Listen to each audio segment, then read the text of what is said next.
ఈ పరిశుద్ధ నామముకు మహిమ కలుగును గాక. అందరూ సంతోషంగా ఉన్నారండి, హ్యాపీ. మొట్టమొదటిగా అందరికీ మండలాది వారపు శుభములు. దేవుడు మనల్ని మన కుటుంబాన్ని దీవించును గాక. సో ఈ సమయంలో మనము ఈ యొక్క మండలాది వారపు ప్రాముఖ్యతను తెలుసుకొని మనం త్వరగా ముగించుకుందాము. అందరము కలిసి లూకా సువార్త 19వ అధ్యాయాన్ని చూద్దాం. ఈనాటికై ఏర్పాటు చేయబడిన లేఖన భాగము లూకా సువార్త 19వ అధ్యాయము 29వ వచనం కాంచి చదువుతా వినండి. 28వ వచనము, లూకా సువార్త 19:28వ వచనం. యేసు ఈ మాటలు చెప్పి యెరూషలేమునకు వెళ్ళవలెనని ముందుకు సాగిపోయాను. ఆయన ఒలీవల కొండ దగ్గరనున్న బెత్పగే బేతనియ అను గ్రామముల సమీపమునకు వచ్చినప్పుడు తన శిష్యులనిద్దరిని పిలిచి, మీరు ఎదుటనున్న గ్రామమునకు వెళ్ళుడి. అందులో మీరు ప్రవేశింపగానే కట్టబడి ఉన్న ఒక గాడిద పిల్ల మీకు కనబడును. దాని మీద ఏ మనుష్యుడును ఎన్నడూ కూర్చొని ఉండలేదు. దానిని విప్పి తోలుకొని రండి. ఎవరైనను మీరెందుకు దీన్ని విప్పుచున్నారని మిమ్ము అడిగిన ఎడల ఇది ప్రభువునకు కావలసి ఉన్నదని అతనితో చెప్పుడని చెప్పి వారిని పంపెను.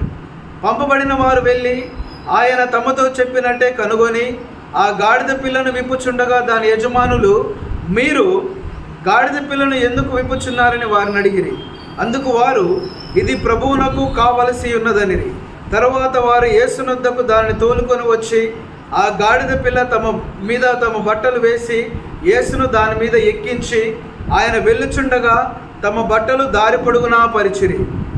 ఒలీవల కొండ నుండి దిగుచోటికి ఆయన సమీపించినప్పుడు శిష్యుల సమూహమంతయు సంతోషించుచు, ప్రభువు పేరట వచ్చు రాజు స్తుతించబడును గాక, పరలోకమందు సమాధానమును సర్వోన్నతమైన స్థలములో మహిమయు ఉండును గాక అని తాము చూచిన అద్భుతములన్నిటిని గూర్చి మహాశబ్దముతో దేవునికి స్తోత్రము చేయ సాగిరి. ఆ సమూహంలో ఉన్న కొందరు పరిసయ్యులు, బోధకుడా, నీ శిష్యులను గద్దింపమని ఆయనతో చెప్పగా ఆయన వారిని చూచి, వీరు ఊరకుండిన ఎడల ఈ రాళ్ళు కేకలు వేయనని మీతో చెప్పుచున్నానెను. దేవుని వాక్యం మనందరి హృదయంలో ఫలింపచేయును కాక. ఈ యొక్క వాక్య భాగంలో నుండి కొన్ని పాయింట్స్ మనం చూసుకొని ముగించుకుందాం. సో బాగా గమనించండి, జ్ఞాపకం ఉంచుకోండి. యేసుక్రీస్తు వారు ఎక్కడికి వస్తూ ఉన్నాడు? ఇప్పుడు ఎక్కడికి ఎంటర్ అవుతూ ఉన్నాడు? ఏ ఊరిలోనికి ఎంటర్ అవుతూ ఉన్నాడు? 28వ వచనం ప్రకారం యెరూషలేము. యెరూషలేములో ఆయన మృతి చెందాల్సి ఉన్నది. ఆయన అప్పగించబడాల్సి ఉన్నది. అంతకంటే ముందే ఆయన ఇవన్నీ తెలుసుకొని ఆయన సిద్ధపడి, మరణానికి సిద్ధపడి యెరూషలేములోనికి రావడానికి మొదలుపెట్టాడు. చూడండి 28వ వచనంలో, యెరూషలేమునకు వెళ్ళవలని ముందుకు సాగిపోయాను. క్వశ్చన్ ఏంటంటే, వెళ్ళవలసి ఉన్నది, వారు వెళ్తూ ఉన్నారు. వెళ్తూ ఉన్నప్పుడు యెరూషలేము ఎంట్రన్స్కి వచ్చిన తర్వాత ఆయన యేసుక్రీస్తు వారు తన శిష్యులను పిలిచి, గాడిదను పిలుచుకురమ్మని ఎందుకు చెప్పాలి? గాడిదను తోలుకురమ్మని ఎందుకు చెప్పాలి? ఎగ్జాంపుల్, మనము ఒక ఊరికి పోయినాము. మన నల్గొండ ఎంట్రన్స్ ఏదండి? కామన్గా మిర్రలో నుంచి వస్తుంటే రైల్వే ట్రాక్ అనుకుందాం. సో రైల్వే ట్రాక్ నుండి చక్కగా అదే కార్లో రావచ్చు కదా. రైల్వే ట్రాక్ దగ్గర ఆగి ఎంట్రన్స్కు లోపలికి రాకముందే మీరు పలానా ఊరికి వెళ్ళి, ఎగ్జాంపుల్ అక్కడ ఉన్నటువంటి దుప్పలపల్లికి వెళ్ళి అక్కడ ఒక గాడిద పిల్ల ఉంటుంది, అది ఇంతవరకు ఎవరు దాని మీద ఎక్కలేదు, సో దాన్ని తీసుకొని రండి అని చెప్పి గాడిద పిల్ల వచ్చిన తర్వాత గాడిద పిల్ల మీద నల్గొండకు రావాల్సిన అవసరం ఏముంది? అవునా కాదా? శిష్యులు యేసుక్రీస్తు వారు డైరెక్ట్ యెరూషలేములోనికి ఎంటర్ అవ్వచ్చు కదా. ఎందుకు గాడిద పిల్లని అడిగాడు దేవుడు? ఇప్పుడు ఆలోచించరా? తెలుసుకుందాం. ఒక 2 వ్యత్యాసాలు నేను చెప్తాను. ఒక వ్యక్తి గుర్రం మీద వస్తున్నాడంటే దేనికి వస్తున్నాడు? యుద్ధానికి. ఒక వ్యక్తి గుర్రం మీద ఒక రాజ్యానికి బయలుదేరాడు అంటే ఒక రాజు గుర్రం ఎక్కి ఒక రాజ్యానికి పక్క రాజ్యానికి బయలుదేరాడు అంటే ఏమి ప్రకటిస్తున్నాడు? యుద్ధం. ఆ రాజు యుద్ధాన్ని ప్రకటించడానికి బయలుదేరుతున్నాడు. ఆ రాజు తీర్పు తీర్చడానికి బయలుదేరుతున్నాడు. అదే వ్యక్తి గాడిద పిల్ల మీద వస్తున్నాడంటే దేనికి అర్థం? గాడిద పిల్ల సమాధానానికి సూచన. అదే వ్యక్తి యేసుక్రీస్తు వారు గాడిద పిల్ల మీద వస్తున్నాడంటే దాని అర్థం, యెరూషలేమా నీకు సమాధానం కలుగును గాక, ప్రజలారా మీకు సమాధానం కలుగును గాక. నేను మీకు తీర్పు తీర్చడానికి రావట్లేదు, కానీ మీకు సమాధానం ఇవ్వడానికే వస్తూ ఉన్నానండి. గాడిద పిల్లని ఎందుకు ఎంచుకోవాలి అంటే ఆయన కాలినడకన రావచ్చు, కానీ ఆయన కాలినడకన వస్తే ఈ యొక్క సూచన అనేది వారికి అర్థం కాదు. నేను సమాధానాన్ని తీసుకురావడానికి ఈ లోకానికి వచ్చానని చెప్పడానికి ఒక సూచనగా ఆయన యెరూషలేములోనికి ఎంట్రన్స్ రాగానే, ఆ యొక్క గుమ్మములు రాగానే గాడిద పిల్ల మీద ఎక్కి సమాధానకర్తగా, శాంతిమయుడిగా, సమాధానాన్ని ఇచ్చేటువంటి వ్యక్తిగా వస్తూ ఉన్నాడు. చూద్దామా లేఖన భాగాలు చూపిస్తా ఏంటో. సో ఇక్కడ గమనించండి, ఇందుకోసమై సమాధానాన్ని ఇవ్వడానికి యేసుక్రీస్తు వారు గాడిద పిల్లని ఎంచుకున్నాడు. సో ఇక్కడ చూడండి 29 వచనము, ఆయన ఒలీవల కొండ దగ్గర ఉన్న బేతనియా అను గ్రామాల సమీపమునకు వచ్చినప్పుడు శిష్యులిద్దరిని పిలిచి, మీరు ఎదుటనున్న గ్రామమునకు వెళ్ళుడి, అందులో మీరు ప్రవేశించగానే కట్టబడి ఉన్న ఒక గాడిద పిల్ల మీకు కనబడును, దాని మీద ఏ మనుషులను ఎక్కి కూర్చుండలేదు, దాన్ని విప్పి తీసుకురండి. యేసుక్రీస్తు వారు ఆ ప్రదేశానికి వెళ్ళాడు, ఆ ఊరికి వెళ్ళలే, కానీ ఆ ఊరిలో ఎక్కడ గాడిద పిల్ల ఉందో ఆయనకు ముందే తెలుసు. Because he is God, he is omniscient, ఆయన సర్వజ్ఞాని. ఏది ఎక్కడ ఏమి జరుగుతుందో సమస్తమును ఆయనకు తెలుసు. Everything is in his control. సమస్తము ఆయన యొక్క నియంతృత్వంలో పనిచేస్తూ ఉంది. ఈ లేఖన భాగాన్ని మనకు తెలుసా అండి? పక్క కాలనీలో ఏం జరుగుతుందో మనకు తెలుసా? ఇప్పుడు పక్క కాలనీలో ఒక రోడ్ నెంబర్ 2నో 3నో అక్కడ ఏమన్నా ఒక కారు ఉందేమో మనకు తెలుసా? ఏదైనా కుక్క ఉందేమో మనకు తెలుసా? యేసుక్రీస్తు వారికి సమస్తము తెలుసు. ఈ వచనం ఏం చూపిస్తుంది అంటే ఆయన సర్వజ్ఞానాన్ని చూపిస్తుంది. ఈరోజు దేవుడు చెప్తూ ఉన్నాడు, నీ జీవితం గురించి ఆయనకు సమస్తము తెలిసిన వాడు. భయపడకు, ఆయన చేతులకు అప్పగిస్తే ఆయన నడిపిస్తాడు. నీ జీవితాన్ని ఎటు నడిపించాలో నీకు తెలియదు, ఎందుకంటే రేపు ఏం జరుగుతుందో మనకు తెలియదు, నెక్స్ట్ మినిట్ ఏం జరుగుతుందో మనకు తెలియదు, కానీ ఆయనకు తెలుసు. 2 విషయాలు జరుగుతాయి. ఆయనకు తెలిసినా మరి ఎందుకు యాక్సిడెంట్ అవుతుంది? ఎందుకు? ఎగ్జాంపుల్, నెక్స్ట్ మినిట్ మనకు యాక్సిడెంట్ కావాలి. దేవునికి ఆ విషయం తెలుసు, మనకు తెలియదు. మరి దేవునికి తెలిసిన వ్యక్తి మనం అక్కడికి పోకుండా ఆపొచ్చు కదా అని ప్రశ్న నేర్చుకున్నాం. దానికి సమాధానం, మనిషికి ఫ్రీ విల్ ఉంది, స్వచిత్తం ఉంది. ఇదిగో నువ్వు ఈ దారి బాగుంటే లేదు, నేను ఈ దారి గుండా కూడా పోతానేటువంటి ఫ్రీ విల్ నీకుంది. అవునా కాదా? అనేక మంది మనకు మంచి సలహాలు చెప్తారు, కానీ అవి పాటిస్తామా? ఎందుకు పాటించము అంటే మన ఇష్టం. ఇన్ ద సేమ్ వే నువ్వు ఎప్పుడైతే దేవుని చిత్తానికి అప్పచెప్తావో ఆయన మార్గంలో నిన్ను నడిపిస్తాడు.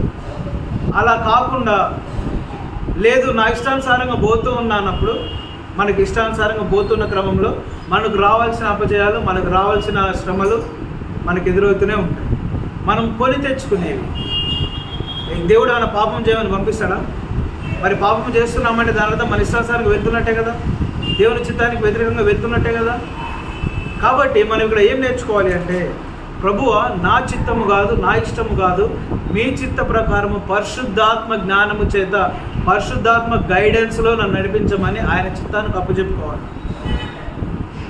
ఆయన చిత్తానికి మనం ఎప్పుడైతే మన జీవితాన్ని సమర్పిస్తామో అప్పుడు ఆయన పరిశుద్ధాత్మ ద్వారా నీకు జ్ఞానాన్ని కలగజేస్తాడు. ఏది ఏమి చేయాలి వాక్యాన్ని చదువుతున్నప్పుడు గైడ్లైన్స్ ఇస్తాడు వాక్యం. అలా వెళ్తూ ఉన్నప్పుడు నీ జీవితం అనేది క్రమ పద్ధతిలో సాగుతుంది. సో యేసుక్రీస్తు వారు సర్వజ్ఞాని. నీ జీవితం, నీ భవిష్యత్తు ఒక క్రమ పద్ధతిలో పోవాలి అంటే నువ్వు ఒప్పచెప్పుకోవాలి. లేదు ఇష్టానుసారంగా వెళ్ళాలి అంటే ఆయన చిత్తాన్ని తృణీకరించి నువ్వు ముందుకు సాగవచ్చు. నెక్స్ట్ ఈ పాయింట్లో మనకి ఏమర్థమవుతుంది? యేసుక్రీస్తు వారు సర్వ జ్ఞాని. ఇక్కడ చూడండి, నా ప్రశ్న ఏంటంటే, దాని మీద ఏ మనుష్యుడు ఎన్నడూ కూర్చుండలేదు, అవునా కదా? గాడిద దగ్గరికి వద్దాము, గాడిద పిల్ల దగ్గరికి వద్దాము. గాడిద పిల్ల గురించి యేసుక్రీస్తు వారు ఏం చెప్తున్నాడు అంటే, ఇంతవరకు ఏ మనుషుడు దాని మీద కూర్చుండలేదు. ఎందుకు కూర్చుండాలి? ప్రశ్న. సారీ, ఇష్టపడరు. కొంతమంది గాడిదల్ని పెంచుకుంటున్నారు, కొంతమంది బరువులు మోస్తారు, కొంతమంది వాటి మీద జర్నీ చేస్తారు. అఫ్కోర్స్ పాతకాలంలో కూడా కొంతమంది ఉపయోగించేవారు. కానీ ఆ గాడిద పిల్ల మీద ఎందుకు కూర్చుండాలి ఇంతవరకు? ఎందుకు చెప్పండి? కాదు. అంటే ఇప్పుడు యేసుక్రీస్తు వారు తప్పు చేసినట్ట? కాదు. ఇక్కడ సందర్భాన్ని బట్టి మనం ముందుకు సాగాలి. గాడిద పిల్ల మీద వస్తున్నాడంటే దేనికి సూచన? ఎందుకు ఇంతవరకు ఎవరు కూర్చుండలేదంటే, సమాధానాన్ని ఇచ్చే ఏ వ్యక్తి లోకంలో లేడు, యేసుక్రీస్తు వారు తప్ప. అర్థమవుతుందా? ఏ వ్యక్తికి అర్హత లేదు, కూర్చునే అర్హత లేదు. దాని మీద కూర్చోగానే సరిపోదు. ఒక వ్యక్తి ఎగ్జాంపుల్, ఒక రాజునో సింహాసనం ఉన్నది, ఆ సింహాసనం మీద కూర్చోగానే సరిపోదు. ఆ రాజ్యాన్ని పరిపాలించగలిగే సామర్థ్యం ఉండాలి, పరిపాలించగలిగే జ్ఞానం ఉండాలి. ఇప్పుడు నువ్వున్నావు, నువ్వు డిగ్రీ చదువుతాను, నేను డిగ్రీ చదవలే. నేను అప్లై చేసిన, నువ్వు అప్లై చేసిన, నీకు హాల్ టికెట్ వచ్చింది, నాకు హాల్ టికెట్ వచ్చింది, ఇద్దరం ఎగ్జామ్ హాల్లో కూర్చున్నాం. ఇద్దరం కూర్చున్నా కానీ సరిపోద్దా? రాయగలిగే దమ్ము ఉండాలి మన కాడ, రాయగలిగే జ్ఞానం ఉండాలి. లేకపోతే ఏమవుతాం? ఫెయిల్ అవుతాం. ఇంతవరకు గాడిద పిల్ల మీద ఎక్కలేదు. ఎందుకు కారణం అంటే, ఆ సమాధానాన్ని ప్రకటించే వ్యక్తి సామర్థ్యుడు లేడక్కడ. ఆ సమాధానాన్ని ఇవ్వగలిగేటువంటి సామర్థ్యం కలిగిన వ్యక్తి లేడు. అది యేసుక్రీస్తు వారు ఒక్కడే. అందుకే ఏమంటున్నాడు? ఆయన పిలిచి మరీ పంపించి తీసుకొని వచ్చాడు. చూద్దామా యెషయా గ్రంథము 9వ అధ్యాయం తీయండి. అందుకే ముందుగానే ప్రవక్తల చేత ప్రవచించబడిన వ్యక్తి యేసుక్రీస్తు వారు. యెషయా గ్రంథము 9వ అధ్యాయం 6వ వచనం. ఒకరు ఇంగ్లీష్లో చూడండి ఒకసారి. బైబిల్ ఫోన్లో ఇంగ్లీష్ బైబిల్ ఉంటుంది. ఒకరు ఇంగ్లీష్లో చదవండి, ఒకరు తెలుగులో చదవండి. ఐజయా చాప్టర్ 9 verse 6, 6వ వచనం. ఇంగ్లీష్లో చూడండి, నేను తెలుగులో చదువుతాను. ఏలయనగా మనకు శిశువు పుట్టెను, మనకు కుమారుడు అనుగ్రహించబడెను, ఆయన భుజము మీద రాజ్యభారముండును. ఆశ్చర్యకరుడు, ఆలోచనకర్త, బలవంతుడైన దేవుడు, నిత్యుడగు తండ్రి, సమాధానకర్తగు అధిపతి అని ఆయనకు పేరు. He is a prince of piece. ఇంగ్లీష్లో చాలా గ్రాండ్గా ఉంటుంది ఆ పదం అనేది. సమాధానకర్త, ప్రిన్స్ ఆఫ్ పీస్. యేసుక్రీస్తు వారు సమాధానకర్తగా ఆయన ఈ లోకానికి వచ్చారు. నీకు నాకు తీర్పు తీర్చడానికి రాలే, నీకు నాకు సమాధానం ఇవ్వడానికి యేసుక్రీస్తు వారి లోకానికి వచ్చాడు. ఆ కూర్చునే అధికారం యేసుక్రీస్తు వారికి మాత్రమే ఉన్నది. ఆ సమాధానాన్ని ఇవ్వగలిగేటువంటి సామర్థ్యం యేసుక్రీస్తు వారికి మాత్రమే ఉన్నది. ఈరోజు మన కుటుంబాలలో సమాధానం లేక ఎంతమంది అలాంటిపోవట్లేదు. మన శ్రమల చేత, ఇబ్బందుల చేత, చెప్పుకోలేని సమస్యల చేత సమాధానం లేక నైట్ నిద్రపడని పరిస్థితులు, కలవరంతో నిండిన పరిస్థితులు, అప్పుల బాధలు, ఇంట్లో ఏదేదో జరుగుతుందనేటువంటి ఆ మాటలు, వాటన్నిటి చేత మన హృదయంలో సమాధానం కరువైనది. సమాధానం లేని స్థితిలో మనం బ్రతుకుతూ ఉన్నాం. ఒకసారి నువ్వు ప్రశాంతంగా నువ్వు పడుకునే ముందు నువ్వు ఆలోచిస్తే నీ సమాధానం నీకు తెలుస్తుంది. నువ్వు ఎంతగా సమాధానాన్ని కోల్పోతున్నావో నీకు తెలుస్తుంది. అప్పులు గుర్తొస్తాయి, ఇబ్బందులు గుర్తొస్తాయి, మనకున్న అనారోగ్యం గుర్తొస్తుంది, మనకున్న వేదనలు గుర్తొస్తాయి, మన ఎట్లున్న పరిస్థితులు గుర్తొస్తాయి, మన చదువు, మన భవిష్యత్తు ఇడిపోతుంది. లైఫ్ సమాధానం దొరకని పరిస్థితి, సమాధానం లేని పరిస్థితి. చదువుతున్నాము కానీ ఏదో చదువుతున్నాం అంతవరకే, ఎగ్జామ్ రాస్తున్నామంటే రాస్తున్నాం అంతవరకే, ఏదో నా మాటలో పని చేస్తున్నాం అంతే, కానీ సమాధానం లేని స్థితి. స్థితిని తీసివేయడానికే, నీకు సమాధానం అనుగ్రహించడానికే ఈ కుమారుడు మనకు అనుగ్రహింపబడెను. ఆ కుమారుడే యేసుక్రీస్తు వారు ఆ గాడిద పిల్లని ఎక్కి ఆ సమాధానాన్ని ప్రకటించడానికి ఆయన యెరూషలేము గుండా ప్రవేశము చేశారు. అదే సమాధానాన్ని ఈరోజు నీకు ఇవ్వడానికి యేసుక్రీస్తు వారు సిద్ధంగా ఉన్నారు. కానీ మనము చేయాల్సింది ఏంటో తెలుసా? ఎప్పుడు సమాధానం పొందుకుంటామో తెలుసా? చర్చికి రాగానే సమాధానం పొందుకోం, వాక్యం చదవగానే సమాధానం పొందుకోం, ప్రార్థన చేయగానే సమాధానం పొందుకోం. మనము చేయాల్సిన మనం పని చేసినప్పుడే ఆ కార్యక్రమం అనేది, ఆ సమాధాన క్రియ అనేది మన జీవితంలో ప్రారంభించబడుతుంది. ఎలానో తెలుసా? నువ్వు పాలు తీసుకొచ్చినావు, వాటర్ తీసుకొచ్చినావు, టీ పొడి తీసుకొచ్చినావు, షుగర్ తీసుకొచ్చినావు, అన్నీ విడివిడిగా పెట్టావు. నీకు యూనో ఆ తీయటి ఆ యొక్క కాఫీ లేదా టీ నీ చేతికి వస్తుందా? విడివిడిగా పెట్టి అవి ఆ కాఫీ అనో ఆ టీ అనేది రావాలంటే నువ్వేం చేయాలి? వాటిని నువ్వు దాన్ని ఆస్వాదించాలి అంటే, నువ్వు ఆనందం పొందుకోవాలి అంటే నువ్వేం చేయాలి? వాటిని పాలను కలపాలి, నీళ్ళని కలపాలి, టీని కలపాలి, నా పౌడర్ని కలపాలి, అంటే టీ పౌడర్ని, షుగర్ని అన్నీ కలిపి బాగా మరిగించి నువ్వు వాటిని ఎప్పుడైతే మిశ్రమంగా ఆ వేడివేడిగా ఉన్న వాటిని ఏకం చేస్తావో ఒక మధురమైన పానీయంగా తయారవుతుంది. అవునా కాదా?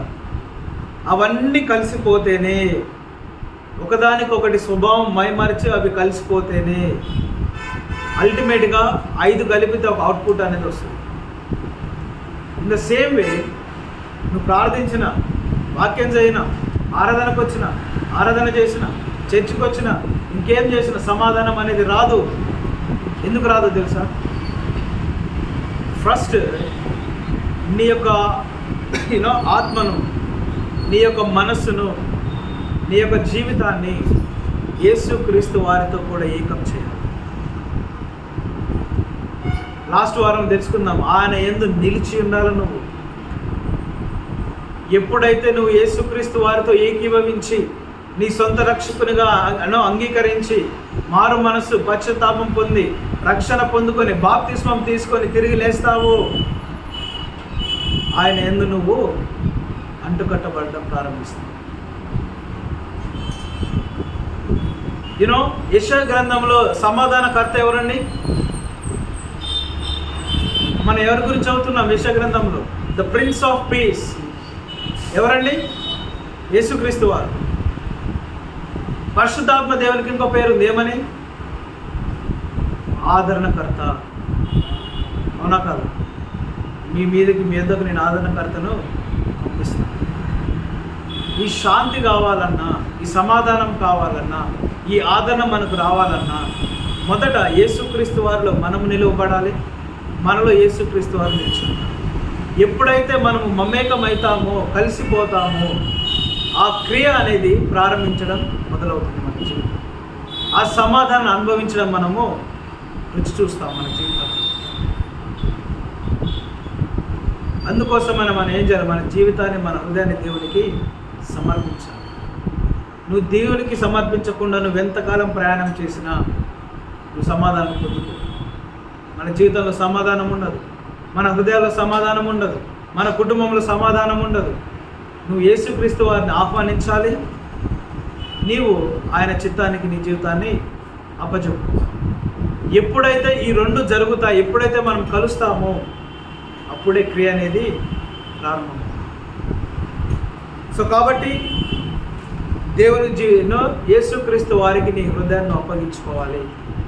వాక్యం వింటున్నంత సరిపోదు, మార్పు చెందాలి, మారు మనస్సు కలగాలి, బాప్తిస్మం తీసుకోవాలి, రక్షించబడాలి. అప్పుడే నువ్వు యేసుక్రీస్తు వారి యొక్క అడుగు జాడలో నడిచిన శిష్యునిగా నువ్వు ఉంటావు. మనము చాలా కాలం నుంచి మందిరానికి వస్తూ ఉన్నాం, కానీ అదే స్థితిలో ఉన్నాం. అవునా కాదా? గ్రోత్ అనేది లేదు. ఎస్ ఉన్నది, పాటల్లో గ్రోత్ ఉన్నది, వాక్యంలో గ్రోత్ ఉన్నది, చదవడంలో గ్రోత్ ఉన్నది, ప్రార్థనలో నేర్చుకుంటున్నాం, అన్నిట్లో నేర్చుకుంటున్నాం. కానీ మారు మనసు విషయంలో ఇంకా అక్కడే ఉన్నాం. అవునా కాదా? పశ్చాత్తాప విషయంలో ఇంకా అక్కడే ఉన్నాం, మొదటి స్థితిలోనే ఉన్నాం. బాప్తిసం విషయంలో ఇంకా మొదటి స్థితిలోనే ఉన్నాం. పరిశుద్ధాత్మ మరి మీలోనికి వచ్చిందా అంటే రాలేదు. పరిశుద్ధాత్మ దేవుని నువ్వు పొందుకున్నావు అంటే పొందుకోలే. ఎందుకు పొందుకోలే? నువ్వు మారు మనసు పొందుకోలే. నువ్వు ఎందుకు పొందుకోలే పరిశుద్ధాత్మ దేవుని అంటే నువ్వు పశ్చాత్తాపలే. నువ్వు పరిశుద్ధాత్మ దేవుని ఎందుకు పొందుకోవాలి అంటే ఇంకా బాప్తిసం అనుభవం నీలో లేదు. మరి ఆ పరిశుద్ధాత్మ దేవుడు నీలో లేకుండా ఆ సమాధానమును, ఆ ఆదరణను అనుభవిస్తావా? అనుభవించవు. పాలలో టీ పౌడర్ వేయకుండా ఫ్లేవర్ వస్తుందా అండి? బయటనే ఉంది టీ పౌడర్, పాల పొయ్యి మీదనే ఉన్నాయి. నువ్వు టీ పౌడర్ పాలలో కలుపుకుండా ఆ రంగు కలర్ వస్తుందా? రాదు. పరిశుద్ధాత్మ దేవుడు నీ హృదయంలోనికి రాకుండా సమాధానం అనే ఫ్లేవర్ వస్తుందా నీలోనికి? రాదు. ఆ సమాధానం అనుభవించలేవు. అందుకే మనకు సమాధానం లేని స్థితి. మరి అదేంటి బ్రదర్, మరి బాప్తిసం తీసుకున్న వాళ్ళు కూడా, రక్షించబడ్డ వాళ్ళు కూడా సమాధానం లేదుగా అంటే కారణం ఏంటో తెలుసా? పరిశుద్ధాత్మ దేవుని పొందుకున్న తర్వాత కూడా తమ ఇష్టానుసారంగా బ్రతకడానికే మొగ్గు చూపుతున్నారు, కానీ పరిశుద్ధాత్మ దేవునికి అవకాశం ఇవ్వట్లేదు. అందుకే ఏమంటున్నారు గలతీ పత్రికలో, మీలో ఉన్న పరిశుద్ధాత్మ దేవుని దుఃఖపరచకుడి. Let's come back to our topic. కాబట్టి ఈరోజు మనం నేర్చుకునే విషయం ఏంటంటే, ఇకనైనా వాక్యాన్ని నిర్లక్ష్యం చేయక మారు మనసు రక్షణ పొందండి, బాప్తిస్మము తీసుకోండి. సో ఇక్కడ ఇంతవరకు ఎవరు ఎక్కలేదు. ఎందుకు ఎక్కలేదంటే కారణము, సమాధానం ఇచ్చేటువంటి వ్యక్తి ఇంతవరకు రాలే, అక్కడికి అడుగు పెట్టలేదు. ఆ వ్యక్తి వచ్చిండు, ఆ గాడిద పిల్ల విప్పబడింది. మనం ఇంకో కొంచెం డీప్గా వెళ్తే, కట్టబడి ఉన్న గాడిద పిల్లని మీరు చూస్తారు, దానిని విప్పుకొని రండి అని దేవుడు సెలవిస్తాడు. మనం కామన్గా ఇంకొక రీతిలో కూడా ఎలా ఆలోచించవచ్చు అంటే, వాక్యాన్ని ఎలా అర్థం చేసుకోవచ్చు అంటే, ఒకవేళ గాడిద పిల్ల ఏ స్థితిలో ఉన్నది? కట్టబడిన స్థితిలో ఉన్నది. ఆ కట్టబడిన దానిని విప్పడానికి యేసుక్రీస్తు వారు భూలోకానికి వచ్చారు. నీ బంధకములను, నా బంధకములను, మన కట్లను విప్పడానికి ఆయన ఈ లోకానికి వచ్చారు. అన్నా మరి బంధకములు ఏందన్నా? మనకేం తెలియదుగా, దారాలు లేవు, తాళ్ళు లేవు, మనకు మరి ఏం లేవు. ఈ కట్లు ఎట్లా అన్నా మరి ఏంది అంటే ఎలా చెప్పగలుగుతారండి? ఎలా అర్థం చేసుకోగలుగుతారు?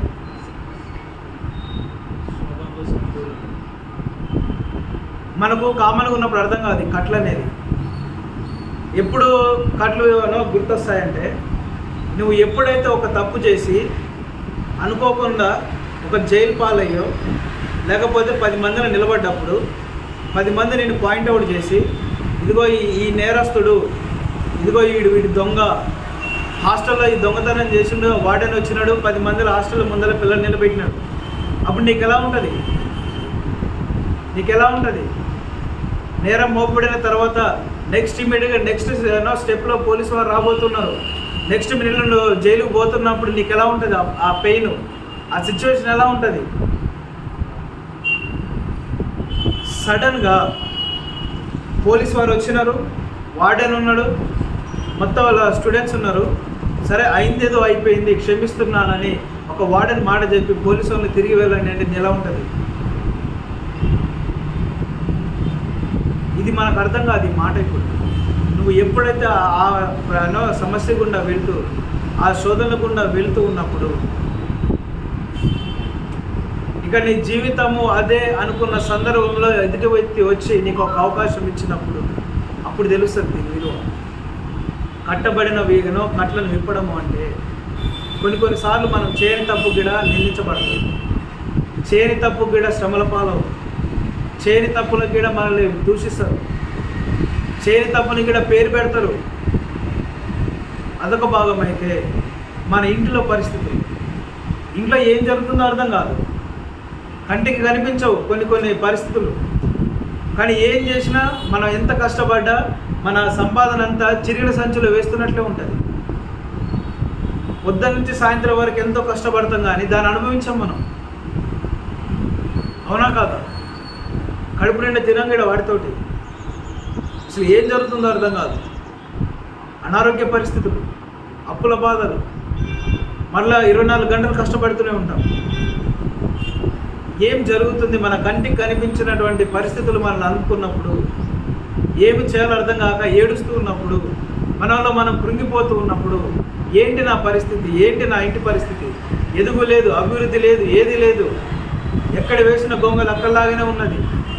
ఇలాంటి పరిస్థితుల గుండా మనం వెళ్తూ మనకు అర్థం కాని పరిస్థితుల్లో నువ్వు ఎప్పుడైతే దేవుని ఎదుట మోకరించి ప్రార్థించి అయా నాది ఈ పరిస్థితులు అనుకుంటావు, ఎప్పుడైతే దేవుని ఎదుట నువ్వు మోకరించి మన ఇంటి గురించి, నీ గురించి, లేకపోతే భవిష్యత్తు గురించి మోకరించి ప్రార్థిస్తావు, నీ కంటికి కనిపించని ప్రతి ఒక్క సాతాను బంధకములను ఆయన విప్పడానికి సిద్ధముగా ఉన్నాడు. ఆయనే సమర్థుడు. ఆ బంధకములు మనకు కనిపించవు, కానీ నువ్వు ప్రశాంతమైన మార్గంలో వెళ్తున్నప్పుడు నీకు అనిపిస్తుంది, నా బంధకములన్నీ తెగిపోయాయి, నా చిక్కులన్నీ తెగిపోయాయి, ఇదిగో ఇప్పుడు నాకు సమాధానం గురించి వెళ్తున్నాను, ఇదిగో నా జీవితానికి ఒక మార్గం దొరికింది, ఒక క్లారిటీ ఉంది, నేను ఎటు వెళ్తున్నాను, నేను ఏం చేస్తున్నాను ఒక క్లారిటీ ఉన్నది, నా ఇంట్లో ఏం జరుగుతుందో క్లారిటీ ఉన్నది, నా పరిస్థితులు ఎలా ఉన్నదో క్లారిటీ ఉన్నది. ఆ బంధకములను విడిపించడానికి యేసుక్రీస్తు వారి లోకానికి వచ్చాడు. ఆ బంధకములను విడిపించడానికి ఆయన సాదృశ్యంగా తీసుకున్నాడు. ఈరోజు దేవుడు నీతో చెప్తున్నమాట, నీ కుటుంబ బంధకములైనను, నీ బంధకములైనను, నీ భవిష్యత్తు బంధకములైనను ప్రతి కట్లను విప్పడానికి నేను సమర్థుడను. అది నువ్వు నమ్మగలవా? నా పైన విశ్వాసం ఉంచగలవా? నీ జీవితాన్ని నాకు అప్పగించగలవా? అది ప్రశ్న, మనకు మనమే ఆలోచించుకోవాలి.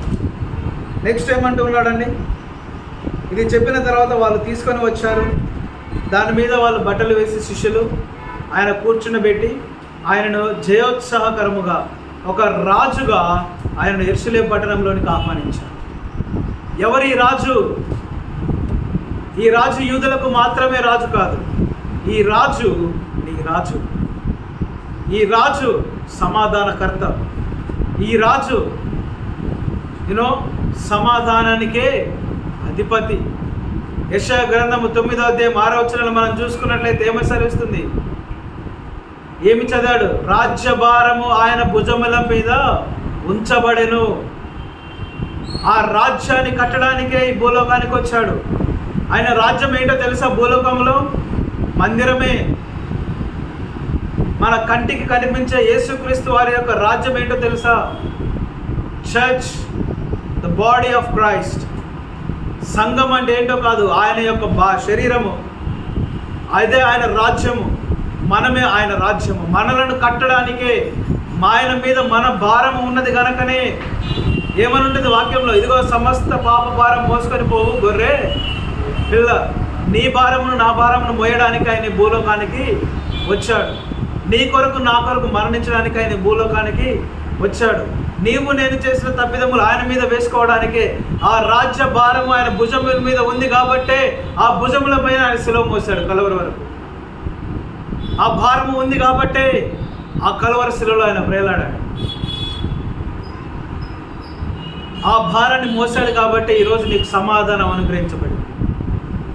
ఆ సమాధానం కలిగి రోమపత్రిక 5వ అధ్యాయం 1వ వచనంలో ఏమని ఉంటుంది చూడండి ఒకసారి. రోమపత్రిక 5వ అధ్యాయం 1వ వచనము. కాబట్టి విశ్వాసం మూలమున మనము నీతిమంతులముగా తీర్చబడి మన ప్రభువు అయిన యేసుక్రీస్తు ద్వారా దేవునితో సమాధానాన్ని మనము కలిగి ఉన్నాము. ఏదైనా తోటలో కోల్పోయిన సమాధానాన్ని తిరిగి కట్టడానికి ఆయన భూలోకానికి వచ్చాడు. ఎవరి రాజు? తెగిపోయిన బంధాన్ని కట్టడానికి వచ్చినటువంటి ఈ రాజు. తెగిపోయిన బంధాన్ని కట్టడానికి ఆ యొక్క ప్రభువుతో కూడా నీకు సమాధాన పరచడానికి వచ్చినటువంటి వ్యక్తి అయ్యి ఈ రాజు, ఆ యేసుక్రీస్తు వారు. ఆయన రాజ్యం వేరు, ఈ లోక రాజ్యాలు వేరు. ఆయన పరిపాలన వేరు, ఈ లోక పరిపాలన వేరు. ఈ లోకంలో మనుషుల్ని శిక్షిస్తారు, ఈ లోకంలో మనుషుల్ని చంపుతారు. అవునా కాదా? మనుషుల్ని చంపేది ఈ రాజ్యం. మనుషులు చచ్చిపోయిన మనుషులు ఇక్కడ పునరుద్ధానాలు చేసేది ఆయన రాజ్యం. అబద్ధం చెప్తున్నామా? నిన్న జరగలే, నిన్న అంటే నిన్నటి రాత్రి కాకుండా మొన్నటి రాత్రి హత్య జరగలే. చూసారా వీడియోస్? నల్గొండ ప్రాంతంలో హత్య జరగలే. నియర్ దానికి ప్రక్కనే మనకు కిలోమీటర్ దూరం కూడా ఉండదేమో బహుశా. చంపుకునే రాజ్యం ఈ రాజ్యం, చంపే రాజ్యం. ఎన్ని కత్తిపోట్లు ఉన్నాయండి బాడీకి, చూసారా ఆ వీడియో?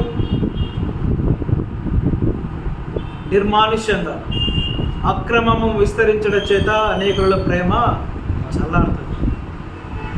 అధికార దాహం, వ్యామోహం, మనిషిని జంతువులకు ఉన్న విలువ మనుషులకు లేదు నేటి రాజ్యంలో.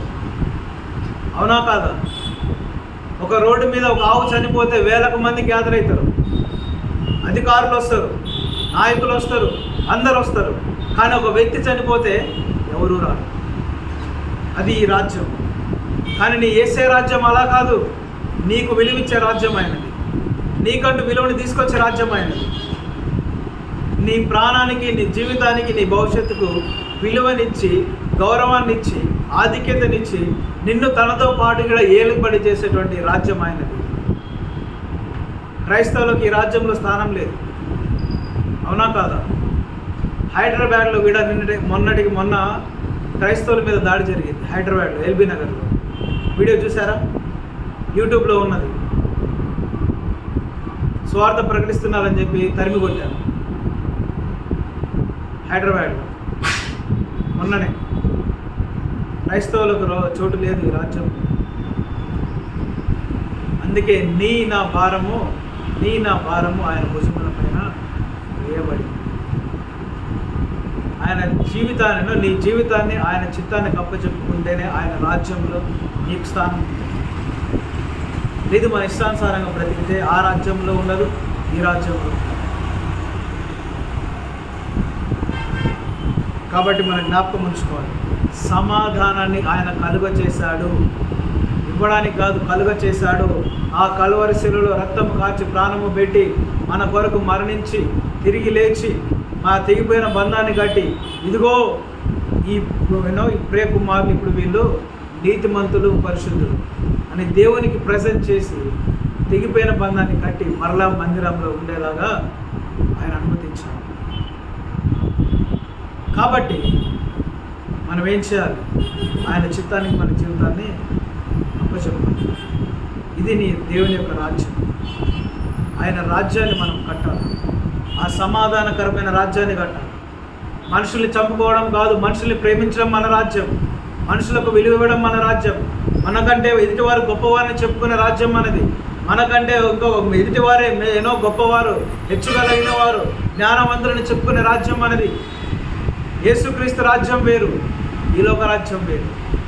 ఆ రాజ్యాన్ని కట్టే బాధ్యత ఈరోజు నీ చేతిలో పెట్టాడు. ప్రేమించే రాజ్యం మనది, ప్రాణం పెట్టే రాజ్యం మనది, క్షమించే రాజ్యం మనది. కాబట్టి మనం ఏం చేయాలి? మొట్టమొదటిగా దేవునికి మన జీవితాన్ని అప్పచెప్పుకోవాలి. నెక్స్ట్ ఏమంటున్నాడండి? ముగించుకుందాం. వాళ్ళు తీసుకొచ్చిన తర్వాత బట్టలు దారి పొడుగున పరిచిరి. ఒలీవల 37వ వచనం. ఒలీవల కొండ నుండి దిగిన చోటికి ఆయన సమీపించినప్పుడు శిష్యుల సమూహం అంతే సంతోషించు, ప్రభు పేరట వచ్చు ఈ రాజు స్తుతించబడును గాక. మనం ఏం చేయాలి? ఈ రాజును ఎల్లప్పుడూ స్తుతిస్తూ ఉండాలి. నెక్స్ట్, స్తుతించబడును గాక, పరలోకమందు సమాధానమును, సర్వోన్నతమైన స్థలంలో దేవునికి మహిమయు ఉండును గాక అని తాము చేసిన అద్భుతములన్నింటిని గురించి మహాశబ్దముతో దేవుని స్తోత్రము చేయ సాగిరి. ఆ సమూహంలో ఉన్న కొందరు పరిసయ్యులు, బోధకుడా నీ శిష్యులను గద్దింపమని ఆయనతో చెప్పగా ఆయన వారిని చూచి, వీరు ఊరకుండిన ఎడల ఈ రాళ్ళు కేకలు వేయనని మీతో చెప్పుచున్నాను. నేను ఈరోజు ఒకటే మనం జ్ఞాపకం ఉంచుకోవాలి. ఆ ఊరంతా, ఆ ప్రజలంతా ఏం చేస్తున్నారు? దేవునికి స్తోత్రం చేస్తూ యేసుక్రీస్తు వారిని రాజుగా ఆహ్వానించారు. అది చూసినటువంటి కొందరు పరిసయ్యులు ఏమంటున్నారు? ఏంది ఇట్లా మొత్తుకుంటున్నారు? కాముకున్నాను మీ జనాల్ని, నాయిస్, సౌండ్ పొల్యూషన్, ఊరకుండమని చెప్పండి. యేసుక్రీస్తు వారు ఏమంటున్నారు? వీరు ఊరకుంటే ఈ రాళ్ళు కేకలు వేసి స్థితిస్తాయి.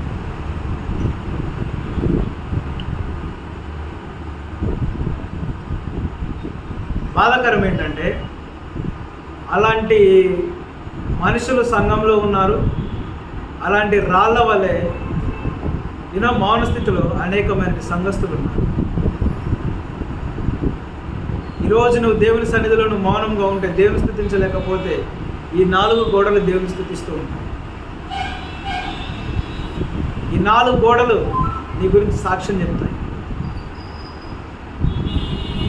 ఈరోజు అదే దేవుడు నీతో చెప్తూ ఉన్నాడు, నీవు దేవుని స్తుతించకపోతే, నీ నోరు దేవుని స్తుతించకపోతే, ఈ రాళ్ళు కేకలు వేసి స్తుతిస్తాయి, ఈ స్టాండ్ కేకలు వేసి స్తుతిస్తుంది, ఈ మైక్ కేకలు వేసి స్తుతిస్తాయి, ఈ టేబుల్ కేకలు వేసి స్తుతిస్తుంది, ఈ యొక్క మ్యూజిక్ ఇన్స్ట్రుమెంట్స్ కేకలు వేసి స్తుతిస్తాయి. ప్రతి వస్తువు దేవుని కేకలు వేసి స్తుతిస్తాయి. కానీ అవి స్తుతించే స్థితికి వెళ్ళాము అంటే మన తీర్పు ఎలా ఉండదో ఆలోచించుకోవాలి. దేవుడు ఫస్ట్ ఎవరికి ప్రాధాన్యత ఇచ్చాడు? మనుషులు. అదే మనుషులు మౌనంగా ఉంటే వస్తువుల దగ్గరికి వీరు ఊరకుంటే రాళ్ళు కేకలు వేస్తాయి. ఈరోజు నువ్వు ఊరకుంటే నీ చుట్టూ ఉన్నవి ఇక్కడ కేకలు వేసి దేవుని స్తుతిస్తాయి. ఆయన 100% స్తుతిస్తుంది. ఈ సమాజం, ఈ ప్రకృతి ఆయన స్తుతిస్తుంది, ఈ చెట్లు ఆయన స్తుతిస్తున్నాయి, ఈ గాలి ఆయన స్తుతిస్తుంది, పక్షులు ఆయన స్తుతిస్తూ ఉన్నాయి, జంతువులు ఆయన స్తుతిస్తూ ఉన్నాయి, సముద్రం ఆయన స్తుతిస్తూ ఉన్నది, ఆ ఘోషములు ఆయన స్తుతిస్తున్నాయి, సముద్రం అంతరంగంలో నుంచేటువంటి ఆ శబ్దములు ఆయన స్తుతిస్తూ ఉన్నాయి. కానీ నువ్వు నేను నోరుండి స్తుతించలేకపోతుంది. ఒకవేళ గోడలకే నోరుంటే, ఈ వస్తువులకే నోరుంటే, జంతువులకే మాట్లాడే మన భాషను అర్థం చేసుకొని వాటి భాషను మనం అర్థం చేసుకునే స్థితిలో ఉండుంటే చెవులు దద్దరిల్లిపోతుండే మన చెవులు ఈ చేసే స్థితుల మధ్య. ఈరోజు దేవుని వాక్యం చదివిస్తుంది, ప్రియకుమారుడా, నువ్వు మౌనంగా ఉండడానికి కాదు సమాజానికి వచ్చింది, మౌనంగా ఉండడానికి కాదు దేవుని నిన్ను పుట్టించింది, మౌనంగా ఉండడానికి కాదు దేవుని సన్నిధికి వచ్చేది. నువ్వు మౌనంగా ఉంటే ఈ సామాన్ అంతా దేవుని స్థుతిస్తాయి. కాబట్టి మనం నేర్చుకోవాలి, దేవుని స్థుతించడము నేర్చుకోవాలి. సో మొట్టమొదటిగా మనం నేర్చుకున్న విషయాలు, యేసుక్రీస్తు వారు యెరూషలేములోనికి ప్రయాణిస్తూ ఉన్నాడు. రెండవదిగా, ప్రయాణించే స్థితిలో ఆయన దేని మీద వస్తూ ఉన్నాడు? గాడిద పిల్ల మీద. గాడిద పిల్ల మీద రావడానికి గల కారణం ఏంటి? ఆయన సమాధానాన్ని ఇవ్వడానికే వస్తూ ఉన్నాడు. ఇంతవరకు గాడిద పిల్ల మీద ఎవరు ఎక్కబడలే. కారణము, సమాధానం ఇచ్చే వ్యక్తి ఎవరు లేరు, అర్హత కలిగిన వ్యక్తి ఎవరు లేరు. సమాధానకర్త వచ్చాడు, కట్టబడిన గాడిద పిల్ల విప్పబడింది, యెరూషలేములోనికి సమాధానము తీసుకురాబడింది. అందుకే యెషయా గ్రంథంలో మనం ఏం చూస్తాం? ఆయన సమాధాన అధిపతి ఆయన సమాధానానికి అధిపతి. నెక్స్ట్, ఆ గాడిద పిల్ల మీద ఆయన వస్తూ ఉన్నాడు. అంతకుముందు ఆయన ఎక్కడ ఉందో చెప్పాడు, ఏ స్థితిలో ఉందో చెప్పాడు, ఎక్కడికి బొమ్మని క్లారిటీగా నావిగేషన్ ఇచ్చాడు, రూట్ మ్యాప్ ఇచ్చాడు. మనం ఫోన్లో మ్యాప్ పెట్టుకొని పోతాం కదా, కొన్నిసార్లు గూగుల్ మ్యాప్ కూడా మనకు అబద్ధం చెప్తాడు. కానీ యేసుక్రీస్తు వారు చెప్పింది అబద్ధమవుతుందా? కాదు. ఆయన జీవితానికి నీ రూట్ మ్యాప్ని అప్పచెప్తే, ఆయన చేతులకు నీ జీవితాన్ని అప్పచెప్తే, ఎక్కడికి ఎలా నడిపించాలో, ఏ రూట్లో నడిపించాలో ఆయన నడిపించాడు. నువ్వు చేరుకోవాల్సిన గమ్యస్థానానికి ఆయన చేరుస్తాడు. మన చేతిలో ఉన్న గూగుల్ మ్యాప్ తప్పు చెప్పొచ్చేమో, కానీ పరిశుద్ధ గ్రంథంలో ఉన్న ఆయన వాక్యం తప్పు చెప్తుందా? వాక్యానికి మనం అప్పు చెప్తున్నాం. అంటే ఆయన అన్ని చెప్తున్నాడు అంటే ఆయనకి ఏమున్నది? ఆయన సర్వ జ్ఞాని, సర్వం ఆయనకు తెలిసినది. ఆ తర్వాత ఆయన యేసుక్రీస్తు వారు ఆ యొక్క మార్గము గుండా వస్తున్నప్పుడు ప్రజలంతా, శిష్యులంతా ఏం చేస్తున్నారు? జయోత్సాహములు చేస్తూ, మట్టలు పట్టుకొని, ఆ ఖర్జూర మట్టను పట్టుకొని ఆ దారిని పొడుస్తూ, తమ వస్త్రములను పరుస్తూ, అవన్నీ చేస్తూ ఆయన ఎదుట సాగిలపడి ఆయనకు నమస్కరించి, ఆ రాజు వస్తూ ఉండగా మనం తగ్గించుకొని, వారికి వారు ఎలాగైతే తగ్గించుకొని స్థితులు చెప్పారో అదే రీతిలో మనం తగ్గించుకొని దేవుని సన్నిధిలో జీవించాం. అలా వస్తూ ఆయన ప్రయాణిస్తున్నప్పుడు వారిలోనే కొంతమంది అడ్డగించే వారు ఎక్కడ ఉంటారు? మనలోనే ఉంటారు అడ్డగించేవారు. ఏమంటున్నారు? ఊరకుండమని చెప్పుకోవాలని. ఈ గొడవలేంది, ఈ స్థుతి ఏంది, ఈ అరుపులేంది, ఈ కేకలేంది, ఈ పాటలేంది, ఈ గోలేంది? యేసుక్రీస్తు వారు సరైన సమాధానం. వీరు ఊరకుంటే ఈ రాళ్ళు కేకలు వేసి స్తుతించగలవు. ప్రియ సంఘమా, సంఘం అంటే 4 గోడలు కాదు, నువ్వు నేనే సంఘము. ఈ సంఘం మౌనంగా ఉండే సంఘం కొరకు నిర్మించిన గోడలు కేకలు వేసి దేవుని స్తుతించగలరు. అది జ్ఞాపకం ఉంచుకోవాలి. అందుకే మనం దేవుని ఎల్లప్పుడూ స్తుతించాలి. మోకరించుదామా, ప్రార్థించుదాం. ప్రతి ఒక్కరం తలలోంచి ప్రార్థించుదాం.